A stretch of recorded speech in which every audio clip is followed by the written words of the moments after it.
Alors, bonjour, j'ai le plaisir de recevoir aujourd'hui à MPCM Kojir Asso Karim, j'espère que je prononce bien le C'est nom. tout à fait ça.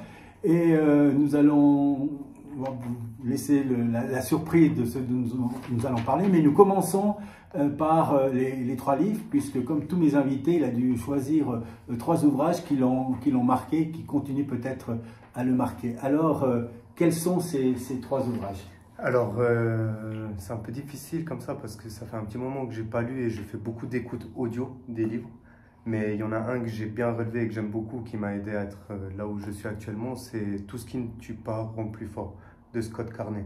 Je sais pas si vous avez... Non, pas du tout. Et en gros, le pitch du livre, c'est quoi? C'est que c'est un journaliste d'investigation et ce qui est fou chez lui, c'est qu'il fait des traversées dans le monde. Dernièrement, il a été dans l'Antarctique pour soi-disant sortir de sa zone de confort.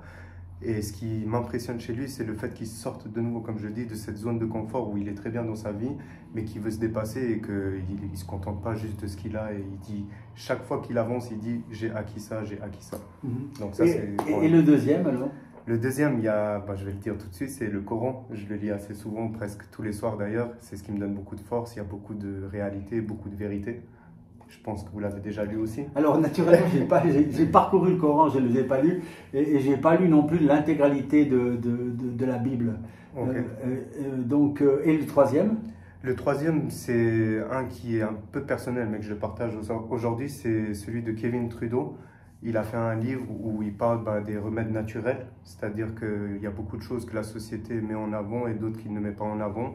Dans ces choses personnelles où on peut prendre des initiatives personnelles pour aller mieux sans forcément prendre de médicaments, carrément dire que votre propre médicament, c'est vous-même. On n'a pas besoin de forcément suivre ce qu'on nous dit et ce qu'on nous prescrit. On peut se renseigner soi-même aussi. Est-ce qu'on peut dire que l'activité professionnelle dont nous allons parler maintenant, c'est un peu votre passion?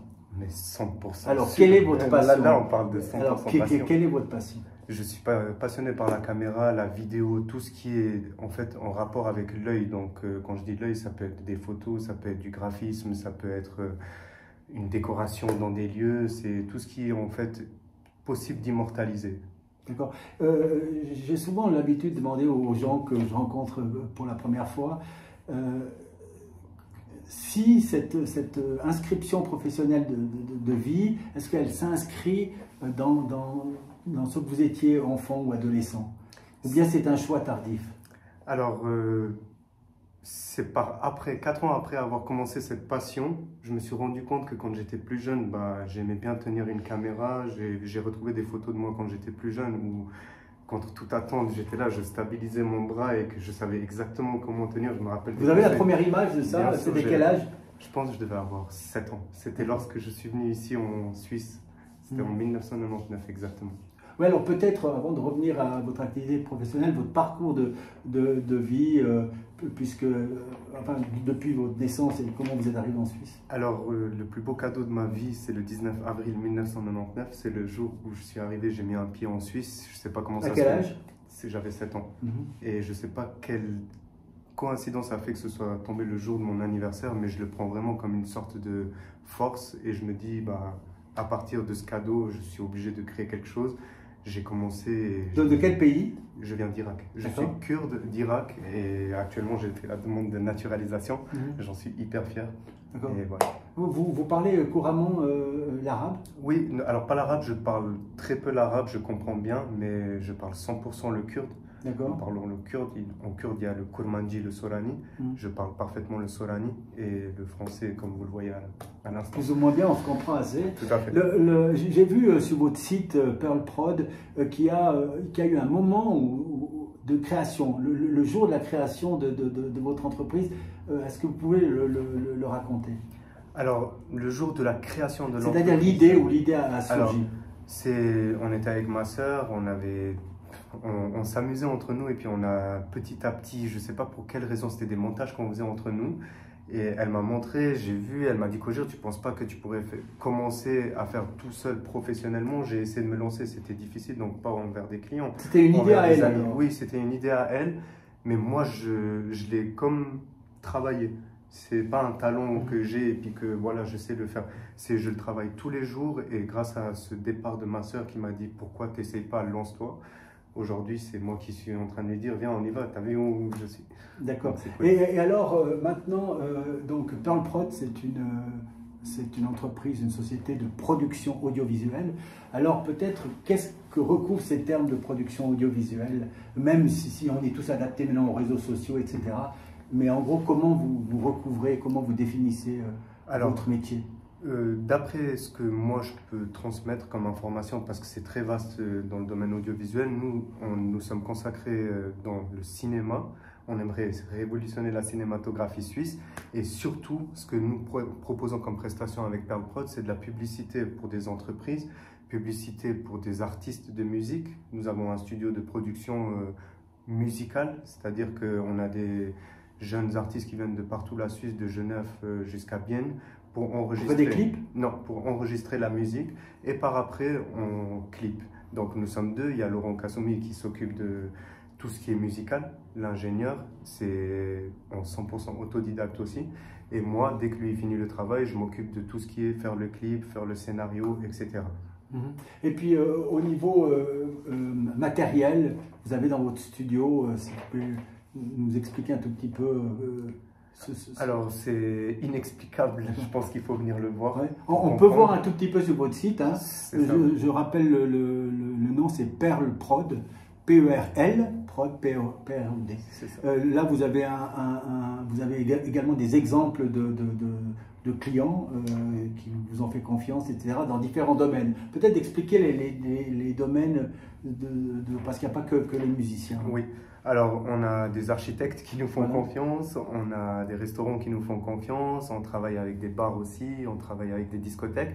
Et ce pourquoi nous sommes réputés, c'est qu'en fait, de plus en plus, ce que j'entends, c'est qu'on est une sorte de clé de succès pour ces gens. Ils ont besoin de briller, ils viennent chez Pearl Prod et ils font briller, que ce soit un business, entreprise, comme vous pouvez l'imaginer, ou que ce soit des artistes. C'est pour ça qu'en fait, moi, je pars du principe que Pearl Prod, c'est de l'art, mais on l'a transformé de façon professionnelle pour répondre aux demandes et aux attentes des gens qui, dans la société, ont besoin. C'est très vaste, mais ça reste de l'art. Mais sinon, on travaille beaucoup dans la publicité. Et le client dont vous rêveriez aujourd'hui, dans votre tête, vous dire « Ah, mais si jamais j'avais un client de ce type-là, j'aurais une idée à lui proposer qui pourrait lui plaire beaucoup ». Alors, on a fait Maître Gims, je ne sais pas si vous savez. Bien sûr. C'était un rêve, c'était le numéro 1 francophone. Donc pour moi, le rêve, il est réalisé. Maintenant, il faut continuer à persévérer et puis je pourrais vous en parler. Est-ce que vous avez été un moment stressé par le fait que c'était lui qui fallait proposer quelque chose de spécial ou le contact s'est fait naturellement et tout s'est embranché Il y a toujours une petite part de stress, mais vous savez, quand vous vous comportez comme un professionnel pendant 2 ans, 3 ans, 4 ans, lorsque vous êtes devant le professionnel, vous continuez d'être vous-même. C'est-à-dire qu'il y a un stress, mais si c'est bien préparé, normalement ça passe, c'est passionnant. D'accord. Mais il y a quand même du stress. Mais donc là, vous avez relevé tout de suite le nom d'un chanteur, d'un musicien, etc. Oui. Ce serait plutôt votre route, parce que l'architecture, là, on a sur votre site des exemples comme ça, c'est dans un champ tout à fait différent. Tout à fait. Qu'est-ce qui vous plaît le plus là? Honnêtement, Pearl Prod, je pense que ça va être très connu. Je ne peux pas tout en parler, mais dans le cinéma suisse, je pense qu'on est là pour révolutionner. C'est peut-être un peu arrogant de le dire comme ça, mais on est là pour révolutionner. C'est une ambition qui bien sûr, c'est ce qui m'excite tous les matins et les architectes, tout ça, c'est le travail qui me passionne aussi énormément vu que c'est lié à la caméra. Mais ce pourquoi je me lève le matin, c'est surtout pour dire que si possible, avec Pearl Prod, on fera ce que les autres n'ont pas pu faire et on ouvrira le chemin pour les suivants, donc les jeunes réalisateurs. L'ambition première, c'est de révolutionner la cinématographie suisse.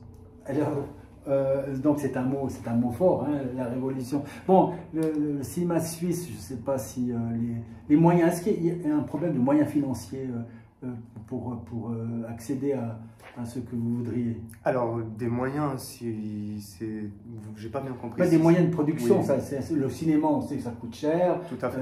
etc. Il y a des aides en Suisse et il y a des subventions qu'on peut faire et je trouve que c'est bien placé et c'est super d'ailleurs pour aider les jeunes réalisateurs. Si on est bien renseigné, je pense qu'on peut atteindre les objectifs qu'on a, même si c'est des plans de financement qu'on doit demander à l'État ou quoi que ce soit. En fait, par persévérance et par détermination, moi je pense qu'on peut obtenir ce que vous demandez. c'est-à-dire des subventions ou des aides de l'État, c'est ça. Est-ce qu'il y a une route pour les scénaristes dans le monde du cinéma? C'est pas si la route est là, si on peut la prendre. Oui, est-ce qu'elle existe d'abord? Je saurais pas vous dire, quoi qu'il arrive, je vais la créer. D'accord, ok. Et puis, je pense qu'elle existe, mais nous on l'a fait en autodidacte, donc on est là pour montrer que on peut y arriver, quoi qu'il arrive. D'accord. Et au niveau ressources humaines dans votre entreprise, vous êtes combien aujourd'hui? Je suis le seul associé gérant de la société, mais on est 3. On a Samy Thiebaud, qui est producteur, qui est réalisateur. Il y a Laurent Kassoumi, qui est ingénieur son, comme je vous ai mentionné avant. Il s'occupe de tout ce qui est du studio. Et c'est les meilleurs associés que j'ai pu avoir jusqu'à présent. Je suis hyper bien soutenu. On a des jolis retours des clients, donc tout le monde est à la hauteur des attentes. Donc ingénieur du son, réalisateur, et vous, vous définiriez comment alors? Moi, je suis le rêveur. Le rêveur? Non, j'estime que j'ai plusieurs casquettes. Je peux vous dire, je suis réalisateur, producteur de base, mais je suis caméraman, vous savez, donc réalisateur, normalement, il ne toucherait pas à la caméra, il a une équipe, mais pour le moment, je fais un petit peu de tout. Mais si je pouvais me définir, je pense que je me définirais comme réalisateur pour plus tard. Pour le moment, je continue à travailler et puis révolutionner la cinématographie. Ah d'accord. Est-ce que vous travaillez sur des... dans votre tête, est-ce que vous travailleriez sur des pitchs ou bien c'est vous qui allez le créer, l'histoire, vous allez vers l'histoire ou vous êtes... On va vous voulez l'accueillir de tiers? On va vers l'histoire, plus dans la création. C'est-à-dire que si on peut nous, comme je vous dis, révolutionner, dans le mot révolutionner, c'est juste le fait qu'il y a des codes dans le cinéma et nous, on n'a pas forcément besoin d'être par exemple 20 à 30 personnes sur un tournage pour s'occuper d'une scène. On peut être 2-3 personnes bien organisées avec du bon matériel et puis peut-être la prise de vue sera encore meilleure que celle qu'on a l'habitude de voir. Donc j'irai plus dans la création, c'est-à-dire si on pouvait nous-mêmes créer le film et le financer, ce serait mieux.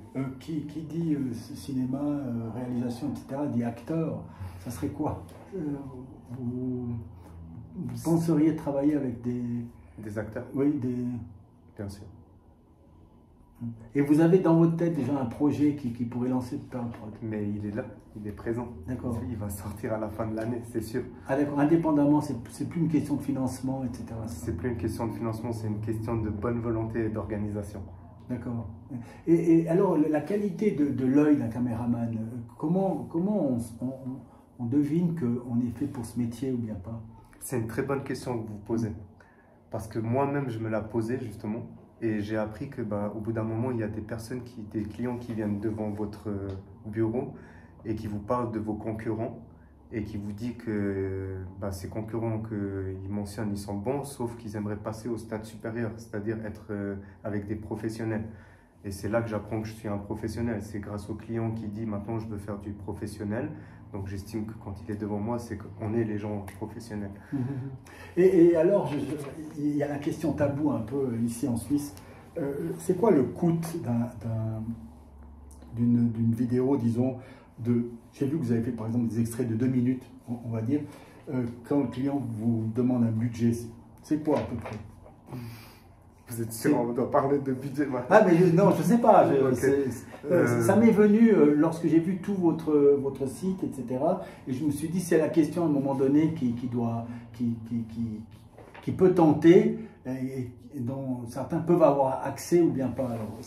Alors je pense que c'est une question qui peut être importante. C'est comme le coût dans le cinéma, non? C'est ça. Alors les coûts ne sont pas semblables au cinéma. Tout à fait. Là, on parle de publicité, promotion d'entreprise. Chaque projet est différent, mais on part du principe que lorsqu'on a une société et qu'on essaye de la mettre en avant, on a du budget prévu pour le marketing. Et je me situe justement à ce moment où je suis payé en tant qu'un employé normal ou un graphiste pour un projet de vidéo. C'est-à-dire, c'est comme si je faisais partie de leur entreprise, je ne peux pas définir un prix fixe. Alors, donc je vais poser la question différemment. Le client, il peut obtenir un budget avant d'avoir Bien sûr. son ensemble. Bien sûr, il peut, et puis les prix sont assez corrects. Et puis alors, naturellement, j'ai été un peu guigné, Pearl Prod, etc. Vous êtes aussi sur Instagram. Puis je me suis fait une remarque à moi-même, mais peut-être qu'elle est fausse. Je me suis dit, mais non d'une pipe, pourquoi ils n'ont pas plus de production Instagram? parce que ça pourrait encore vous posez des bonnes questions, parce que je me pose ces questions justement. Donc vous dites pourquoi est-ce qu'il n'y a pas plus de publications sur la page Instagram, c'est ça? Ouais, je me suis un peu fait cette réflexion, mais je ne sais pas. Peut-être que je pourrais en mettre beaucoup, qu'on a fait des collaborations magnifiques dont on est très très fiers. Mais je pars du principe que le client, comme on parlait justement avant, il a un budget pour un certain prix qui me dit que cette vidéo sera destinée aux réseaux sociaux. Et je ne veux pas prendre cette valeur où cette personne a payé son produit et me servir de ça pour mettre sur ma page et dire je fais ce genre de produit. Je préfère le bouche à oreille ou alors la qualité plutôt qu'au fait de je montre beaucoup sur Instagram. Les vidéos, donc les clients les utilisent, je pense aussi pour Instagram, YouTube, enfin je ne sais pas, ou les autres réseaux sociaux. Est-ce qu'il y a votre référence, votre marque? Est-ce que le lecteur, le téléspectateur, il voit que ça a été fait par Pearl Prod? Tout à fait, c'est une fierté. Je demande toujours l'avis du client, bien sûr, pour ne pas prendre la publicité au mauvais endroit. Mais la plupart du temps, il y a la signature de Pearl Prod. Donc ça, c'est ce qui fait pas mal, je pense, le bouche à oreille. C'est ça. Ouais, donc en fait, la réponse, vous me la donnez indirectement parce que c'est pas de faire la publicité directe sur Instagram comme le font peut-être, je sais pas, d'autres personnes. Et vous, c'est plutôt en se disant, ben, ils vont voir chez les clients qui utilisent Instagram que nous, Pearl Prod, nous sommes capables de faire des trucs qui sont... Et ça va très vite. Qui sont pas mal. Puis au niveau matériel, si vous pouviez obtenir quelque chose de mieux ou de plus grand, ça serait quoi aujourd'hui? Votre rêve, là, c'est un rêve matériel, pas un rêve... Je ne suis pas très matérialiste, mais dans mon domaine, je suis le plus grand matérialiste qui existe, je pense. Il y a 2 caméras que j'aimerais vraiment avoir, dont une, c'est une Sony A7, non, ouais, c'est la A1, pardon, Sony A1. D'accord. Elle n'est pas très chère, elle est 8000 francs, mais ce serait une petite gâterie que j'aurais, parce que je me débrouillerais très bien avec ce que j'ai comme caméra, mais celle-là, c'est un petit truc que je voudrais. Mais j'ai pas de grands rêves, j'ai obtenu tout ce que je voulais. Et le deuxième, alors c'est quoi le deuxième alors? Ça serait quoi? Vous avez dit un deuxième? C'est personnel. C'est vraiment un truc où c'est matériel, mais c'est plus le fait de recevoir cette renommée dans le cinéma. Et ça, c'est mon plus grand rêve, c'est d'avoir un disque d'or. C'est un disque qu'on remet à des artistes. Et c'est par exemple lorsqu'ils ont réussi à faire une bonne mixtape ou un bon disque. Alors, naturellement, ce que vous faites aussi, c'est les scénarios pour les clients. Hein. Vous proposez des scénarios. Alors, est-ce que c'est un travail de groupe ou bien dans une sorte de brainstorming qui fait surgir l'idée, ou bien c'est personnel, ou les deux peut-être? Alors, il y a beaucoup d'écoute du client. Je prends note, je le fais vraiment personnellement lorsqu'on parle d'entreprise. C'est pour vraiment avoir l'attente du client. Je rajoute ma propre touche personnelle avec son autorisation, donc je l'écoute, je prends note. Le lendemain ou 2 jours après, je lui envoie mon ressenti, ce que j'ai ressenti qui était le mieux. Par écrit, on est là. Par écrit, bien sûr, toujours. Et la plupart, sur 99% des personnes valident comment je vois ça. Donc c'est normal, c'est mon métier, ils me font confiance. Et on part de cette validation et après on fait le tournage et tout va bien. Mais j'ai la chance d'avoir des cartes blanches, c'est-à-dire... j'ai besoin de ça, je te laisse faire. Ça serait un peu comme un architecte d'intérieur. S'il a une bonne relation avec le client, il va proposer sa déco et vous allez proposer ma vision. Votre vision, ouais. L'utilisation par les clients, de manière générale, c'est quoi? Pourquoi ils le font? Est-ce qu'ils le font sur leur site? Est-ce qu'ils le font dans les réseaux sociaux? Ou ils le font pour des privés ou pour des clients dans le one-to-one, etc. Oui, vos produits, comment ils sont utilisés ensuite par les clients? Ils sont la plupart du temps utilisés sur les réseaux sociaux. Sinon, on a fait beaucoup de publicité sur la télévision, enfin plein de chaînes de télévision. Et on a fait aussi pour le cinéma. Ça peut finir au cinéma. Du jour au lendemain, vous allez au cinéma, vous regardez un film, vous voyez en bande-annonce notre teaser. Donc ça, on l'a fait beaucoup aussi.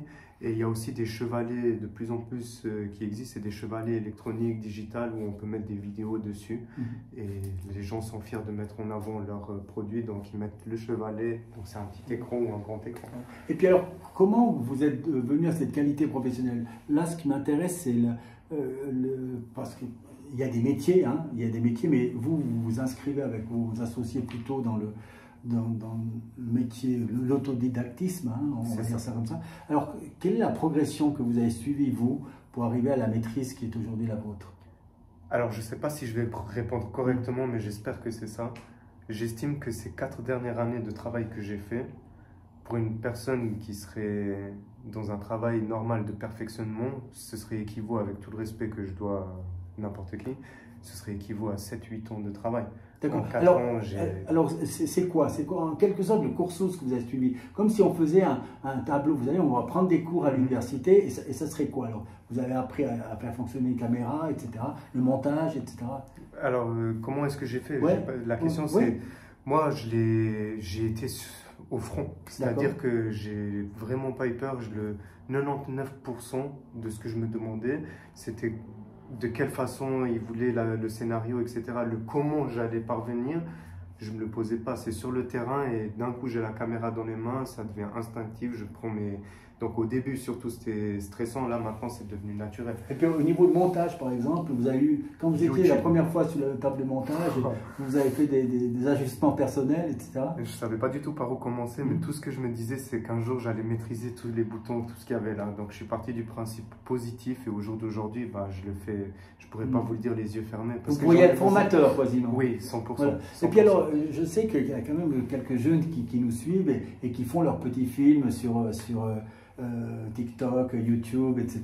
Quels conseils pratiques pour celui qui voudrait commencer que vous donneriez pour qu'il gagne du temps ou qu'il fasse pas trop de bêtises au début? Le meilleur conseil d'un autodidacte que je puisse donner, techniquement, ce serait avant de faire quoi que ce soit sur YouTube, TikTok ou peu importe quel réseau social qu'il y a, il faudrait se renseigner sur YouTube, savoir si déjà quelqu'un l'a fait avant nous et si oui, de quelle façon. Ça, c'est pour l'objet ou le sujet que vous allez filmer. Moi, je suis vraiment technique. Vous dites, il prend son iPhone. Alors, prenez un iPhone 13 Pro Max. Voilà. Commencez par là et puis franchement, faites des tests. Il faut faire des tests, il faut essayer. Et puis au bout d'un moment, les gens ils valident, la famille valide et tout le tour valide. Mais il faut faire des tests. Il faut déjà commencer par un bon matériel. Pas prendre un complètement à l'opposé parce que ça arrive vite que juste pour une question d'argent, pour 500 francs, on prend quelque chose qui n'a rien à voir avec la vidéo et puis pour 500 francs, on aurait eu le meilleur. Donc il ne faut pas hésiter aussi sur le prix d'investissement pour bien partir, bien sûr. Après, le reste, c'est comme je vous ai dit, en autodidacte. Et ça puis au niveau programme de montage, vous conseilleriez quoi? Adobe Premiere Pro, j'espère qu'ils vont me sponsoriser. Adobe Premiere Pro, d'accord, ok. Et puis au niveau matériel, donc l'adolescent qui voudrait commencer, il a son iPhone, il a son truc. Son logiciel de montage, oui. Et donc après, il doit quand même penser. Est-ce qu'on pense avant de réaliser? On pense avant de réaliser, bien sûr. D'accord. Donc le travail de... Toute une organisation, c'est ça aussi. C'est avant de commencer à filmer, est-ce que je le filme de ce côté ou de ce côté, ou il faudrait prendre les initiatives, les précautions avant. Comme ça, sur le terrain, quand je dis précaution, c'est-à-dire s'il fait soleil, si c'est de nuit, les scènes, donc il y a plein de choses qui rentrent en jeu, et puis après c'est à l'instinct, c'est beaucoup à l'instinct.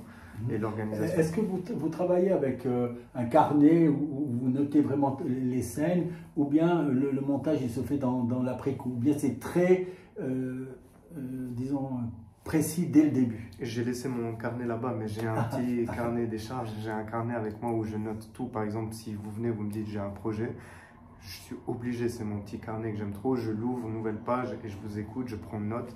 Puis après, un carnet avec une feuille en papier. Exactement. Pas un digital, ordinateur portable, pas digital. Ça, non, rien de tout ça. Vraiment le fameux papier, stylo, c'est ce qui est le plus important pour commencer à écouter. Et puis après, je digitalise tout ça pour le client. Et vous travaillez en groupe ou individuellement quand vous allez chez le client? En groupe. La plupart du temps en groupe. Donc à 3 personnes, 4 personnes 2, 3, 4, même 5 personnes, ça dépend. On a tout l'entourage, que ce soit des make-up, que ce soit des stylistes, que ce soit plein de gens. Oui.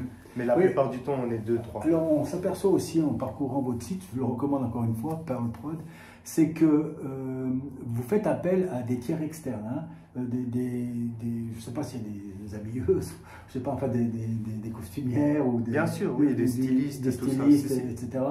Ça c'est ponctuel, c'est au coup par coup. Alors au coup par coup, je dirais, il y a de la ponctualité, mais c'est plus au coup par coup, on s'adapte à la demande du client. Donc si le client, l'artiste notamment, dit qu'il a ce style-là, on ne peut pas prendre le même styliste. On est obligé de prendre un styliste qui est fort dans ce domaine-là.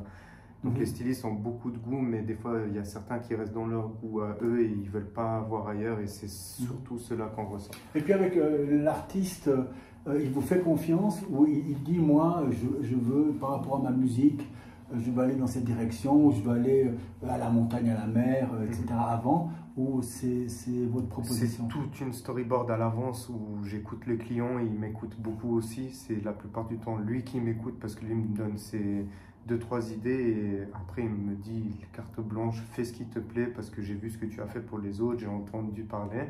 Et du coup, ben, je lui propose, comme je vous ai dit, je digitalise, je lui envoie et puis la plupart du temps c'est validé et puis Dieu merci. Et puis la réception par le Valaisan de votre entreprise, comment vous la définiriez? Parce que vous avez travaillé avec des gens à l'extérieur, maintenant je parle du Valaisan qui est ici, qui vous connaît un peu ou pas encore, qui vous connaîtra un peu plus maintenant.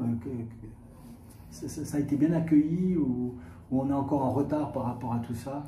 Alors, ça a été bien accueilli parce que j'ai pas laissé le choix. Non, je rigole, c'est pas vrai. C'est parce que j'ai montré par tous les moyens possibles que ça valait la peine, c'est-à-dire faire des vidéos promotionnelles, faire des vidéos de musique. J'ai expliqué pour quelles raisons, mais au début, les gens étaient réticents. Ça veut dire que pour eux, tu tiens une caméra, c'est une passion, ça peut pas être un métier, donc ils n'ont pas l'habitude aussi, vu que tout se faisait par la radio, par la télévision. Actuellement, c'est plus pareil. T'as un jeune qui vient, qui a une caméra, t'as pas l'impression qu'il travaille, le lendemain il t'envoie un travail que tu lui fais un contrat à l'année tout de suite. Quand je vous écoute, je pense à un truc, je me dis, mais dans la vie, faire de sa passion son métier, c'est le piéger. Enfin, moi, il me semble que c'est... Est-ce que j'ai bien résumé votre enthousiasme aujourd'hui oui. Par rapport à ça? Et puis, votre route, si vous... est-ce que vous vous projetez à 10 ans ou à une semaine? Non, moi je sais dans 10 ans. Et dans 10 ans, vous voudriez, vous imaginerez, ou si on se retrouve dans 10 ans pour... Alors je me retrouverai parmi les membres de ceux qui donnent les subventions pour les jeunes réalisateurs, tout ça. Je me vois plus dans ce cadre où, comme je vous ai dit, si possible, à notre touche, à nous, à notre style, révolutionner le cinéma suisse. Ce serait bien que ce soit nous les prochains qui puissions donner aussi des subventions, croire en jeunes, parce que nous sommes beaucoup l'espoir de ces jeunes. Ça part de 15 ans jusqu'à 30, 40 ans, on a eu de tous les âges, mais ils viennent, nous sommes leur soleil. C'est-à-dire que quand je dis soleil, c'est qu'ils ont l'impression que c'est nous qui pouvons leur donner cette réussite. Est-ce qu'il y a une méthode de distribuer intelligemment dans le champ culturel, parce qu'on est quand même dans ce champ-là aussi, les subventions? Alors, ou bien c'est du ruissellement un peu arbitraire et hasardeux?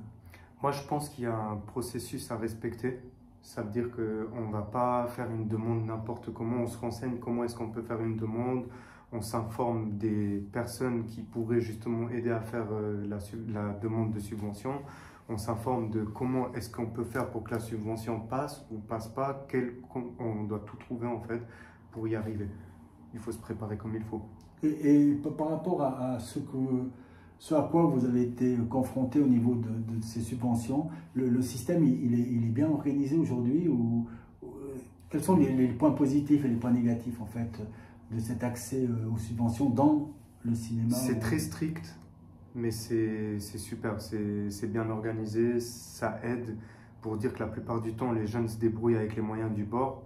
Le fait d'être bien organisé, comme je vous ai dit, bien carré dans tout le travail, si la subvention tombe, on se sent fier, on se dit bah, au moins ça n'a pas été pour rien tout cet acharnement. On a aussi des subventions qui viennent, donc on est moins lourd d'un coup, on se sent un peu plus léger, on se dit qu'on est soutenu et non, c'est la classe. Il faut juste bien s'informer pour faire les demandes, c'est tout. Et puis alors, vous allez devenir suisse? C'est ça.